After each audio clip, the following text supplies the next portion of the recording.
शहर के रास्ते के हाईवे से लगा एक गांव था।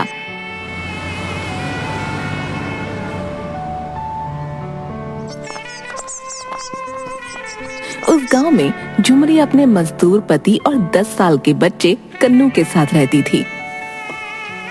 झुमरी अपनी शादीशुदा जिंदगी से बहुत परेशान थी। उसका पति रोशन जितनी भी मजदूरी में कमाता था वो उतना ही शराब में खर्च कर देता।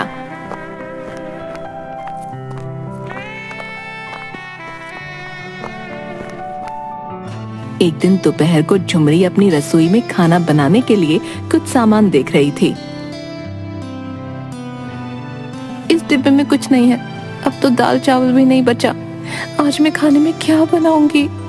तभी कन्नू स्कूल से घर लौट आया और अपनी माँ को देखते ही बोला, माँ बड़ी जोर से भूख लगी है, खाने को कुछ तो ना। बेटा मैं अभी कुछ बनाती हूँ, तब तक जाकर हाथ मुंह धोकर आ जा। कन्नू के जाने के बाद झुमरी सर पकड़कर बैठ गई। हे भगवान, अब क्या करूं? मेरा तो भूखे पेट गुजारा हो जाएगा, लेकिन कन्नू को भूखे पेट कैसे रहने दूं? तभी झुमरी ने कुछ सोचकर रात के बचे चावल को बचे हुए मसालों के साथ फ्राई कर दिया और कन्नू के आने पर उसे परोस दिया।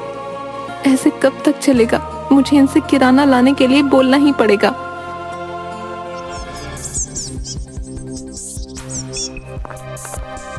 शाम को जब उसका पति काम से लौटा तो झुमरी ने उसे शराब के नशे में देखा।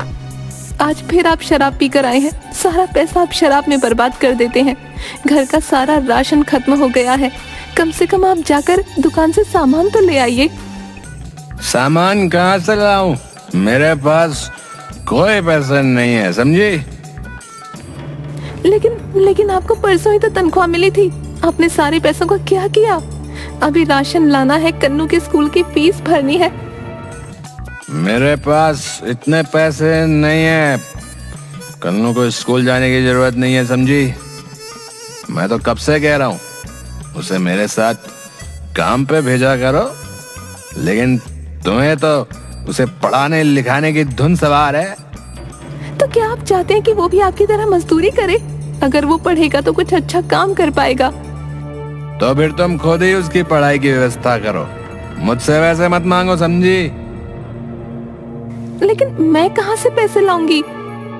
इस तरह कई दिनों तक झुमरी और रोशन के बीच बहस होती रही। रोजाना रोशन शराब के नशे में आता और झुमरी और कन्नू को बुरा भला कहता, और अब तो वो झुमरी पर हाथ भी उठाने लगा। पैसे और राशन की कमी से कन्नू को भी कई बार भूखा ही रहना पड़ता। एक बार कन्नू कमजोरी से बेहोश हो गया।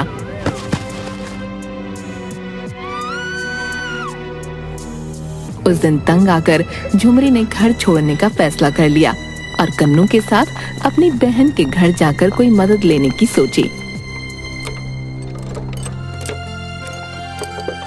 अपनी बहन रमा के घर पहुंचकर झुमरी ने अपनी आप बीती बताई।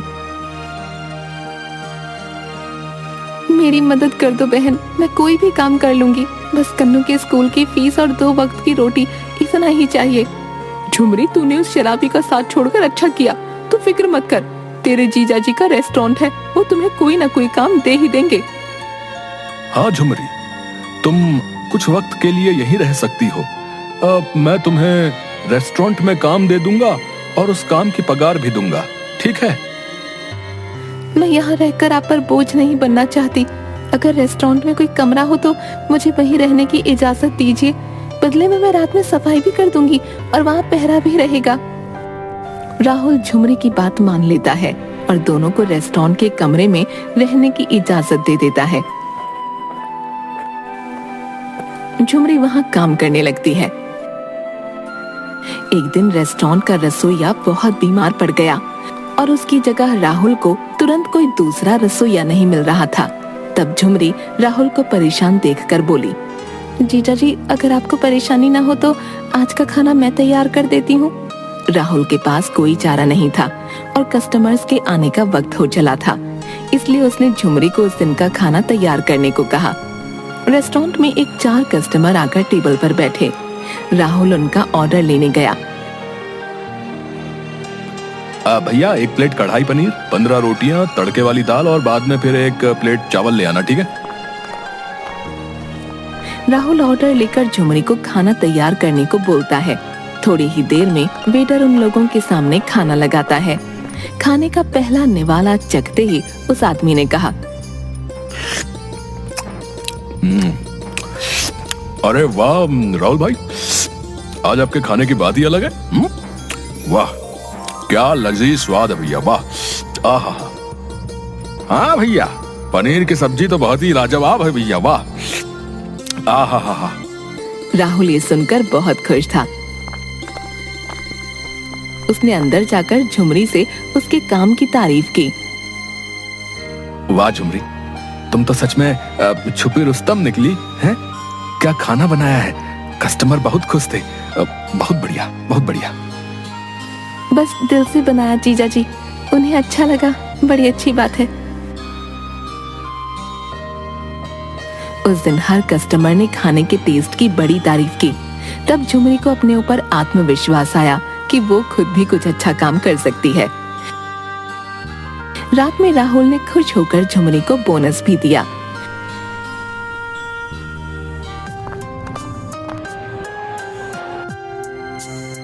छह महीने में झुमरी ने इतना पैसा जमा कर लिया कि वो खुद एक छोटा सा काम शुरू कर सके। उसने एक दिन राहुल से कहा, जीजा जी, अब मैं अपना खुद का छोटा सा ढाबा खोलना चाहती हूँ। कन्नू बड़ा हो रहा है और मैं उसे आगे पढ़ाई के लिए शहर भेजना चाहती हूँ। ये तो बड़ी अच्छी बात है झुमरी कि तुम कन्नू को खूब पढ़ाना चाहती हो, लेकिन ढाबा खोलने के लिए एक अच्छी जगह की भी जरूरत होगी। मैं इस मामले में जरूर तुम्हारी मदद करूंगा, ठीक है? जीजा जी, आपने और रमा ने मुझ पर जो एहसान किया वो मैं कैसे चुका पाऊंगी। कुछ ही दिनों में राहुल ने हाईवे रोड के पास एक छोटी सी जगह झुमरी को किराए पर दिलवा दी और तब से चल पड़ा झुमरी का ढाबा। झुमरी के खाने के स्वाद की महक की खबर धीरे धीरे फैल रही थी। वहां से आने जाने वाले अक्सर उसके ढाबे में रुककर खाना खाते। वाह झुमरी, बड़ा बढ़िया खाना बनाती हो तुम तो। और साफ सफाई भी पूरी रखती हो, बहुत अच्छे। धन्यवाद आपका। झुमरी का ढाबा चलने से पास ही लगे 2-3 फास्ट फूड के स्टॉल मालिकों को परेशानी होने लगी, क्योंकि अब उनके कस्टमर भी झुमरी के ढाबे पर जाने लगे और उनकी कमाई पहले की तुलना में कम हो गई। वो तीनों एक शाम साथ बैठकर चर्चा कर रहे थे। अरे भाई, जब से इस झुमरी का ढाबा यहाँ लगा है ना, हमारी कमाई दमाई नहीं हो रही भैया। हाँ चाचा जी, आजकल मेरे ठेले पर कोई नहीं आता। इस झुमरी के ढाबे का कुछ करना पड़ेगा भैया, वरना हमारा धंधा ही चौपट हो जाएगा, है कि नहीं? मैं कहती हूँ मेरे पास एक तरकीब है। वो तीनों धीरे धीरे बातें करते हुए झुमरी के ढाबे को लेकर प्लान बनाते हैं।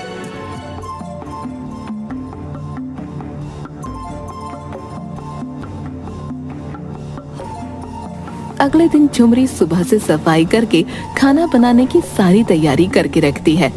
जब वो काम से बाहर निकली तो वो फूड स्टॉल वाली औरत चुपके से कुछ मरे हुए चूहे ले जाकर दाल की कढ़ाई में डाल आई।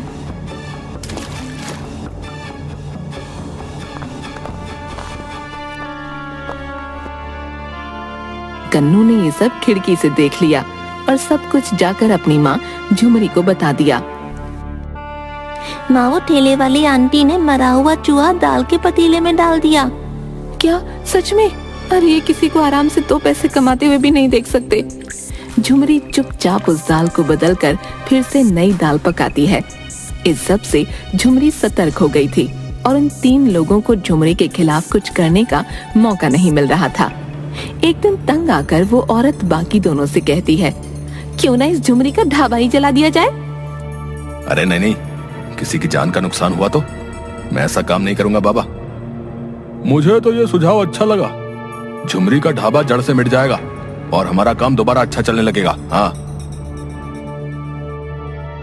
उस रात वो दोनों चुपके से जाकर झुमरी के ढाबे के आसपास मिट्टी का तेल डालने लगे। आज के बाद इस ढाबे का नामो निशान खत्म। उसी वक्त उस औरत से गलती से एक सामान गिर गया और झुमरी की आंख खुल गई। झुमरी उठकर बड़ी सावधानी से खिड़की के पास जाकर देखती है तो सारा माजरा समझ जाती है। इससे पहले कि वो लोग आग लगाते झुमरी वहां पहुंच गई। उसे देखकर वो दोनों बड़ा घबरा गए। मैं इतने दिनों से आप लोगों की सारी उल्टी सीधी हरकतें बर्दाश्त कर रही थी, लेकिन अब तो आप लोगों ने हद ही पार कर दी। आप यहाँ आग लगाने चले आए और ये भी नहीं सोचा कि मैं और मेरा बेटा यहीं अंदर होंगे। आप लोग अपना उल्लू सीधा करने के लिए किसी की जान लेने पर उतारू हो गए। क्यों राधा, तुम्हारी भी तो मेरे बराबर की बेटी है ना। तुम्हारी बेटी और तुम्हारे साथ कोई ऐसा करे तो? ये सुनकर उस औरत और आदमी ने सर झुका लिया। अगर मेरे ढाबे से आपकी ग्राहकी कम हुई है तो मेरे काम को खराब करने में ध्यान देने के बजाय आप लोगों को अपना काम अच्छा करना चाहिए। किसी के नुकसान में अपना फायदा नहीं देखना चाहिए। आज एक बार फिर मैं आखिरी बार आपको जाने दे रही हूँ, लेकिन अगर आपने कुछ करने की कोशिश की तो मैं पुलिस में शिकायत दर्ज कराऊंगी। झुमरी की बातों से डरकर और शर्मिंदा होकर वो लोग तुरंत वहां से निकल गए, लेकिन बदले की आग से तीनों और ज्यादा बिलबिलाने लगे। एक शाम को नहर के किनारे दोनों ठेले वाले शराब की बोतल हाथ में लिए। उस झुमरी को आज ऐसा सबक सिखाएंगे कि जिंदगी भर याद रखेगी भाई। उस दिन की बेइज्जती अभी तक मेरे दिमाग में घूम रही है भाई। उसको आज नहीं छोड़ूंगा मैं। शाम के खाने का वक्त था। झुमरी अपने ढाबे पर बैठे ग्राहकों को खाना खिला रही थी। ओह बहन जी, मजा ही आ गया आज तो खाने में। और क्या दाल मखनी बनाई थी आपने। आहा, 2 दिन तक स्वाद नहीं जाने वाला। ओ सौरभ दी ओ।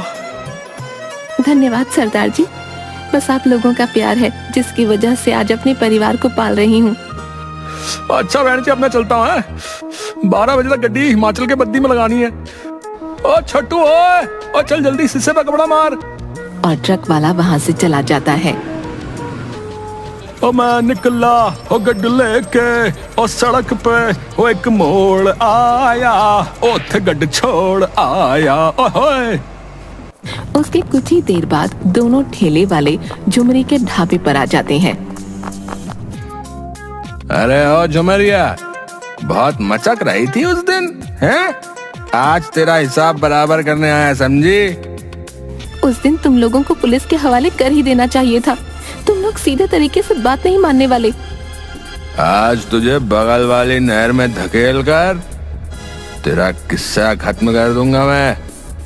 ढाबे पर खाना खाने वाले सब लोग तमाशा देखने लगे, लेकिन कोई उन शराबियों को रोकने की हिम्मत नहीं कर पा रहा था। दोनों आदमी झुमरी से बदतमीजी करने लगे।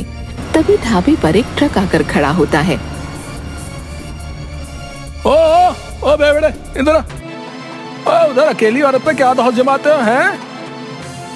अबे तू कौन है? निकल यहाँ से बे, नहीं तो हड्डी पसली एक कर दूंगा। ओए तेरी मानू मासी आँखां हैं। और रुक तू रुक।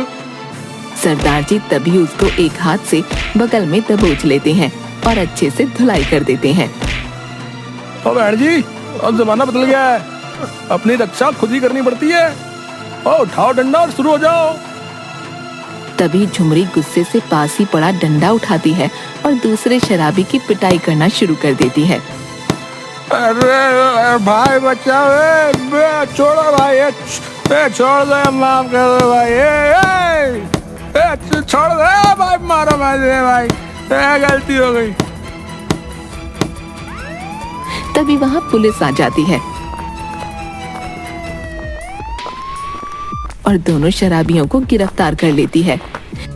ओ आओ जी, ओ इंस्पेक्टर साहब, ओ ले जाओ इन्हें और बाकी की खातिरदारी थाने में करो इनकी। अरे चल, अरे थाने को बहुत गर्मी चढ़ी है, हैं? ले चल इनको, आज जरा आन मिलो सजना करते हैं इनके साथ।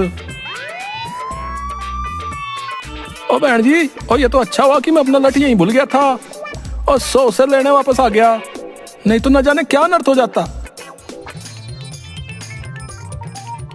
इसके बाद झुमरी ने अब किराए की जगह खुद की जमीन लेकर अपना ढाबा बना लिया और उसका ढाबा दिन रात तरक्की करने लगा। और झुमरी ने अब कई लोगों को काम पर रखकर उन्हें रोजी रोटी का साधन दिया और अपने बेटे को भी अच्छी शिक्षा के लिए शहर भेज दिया।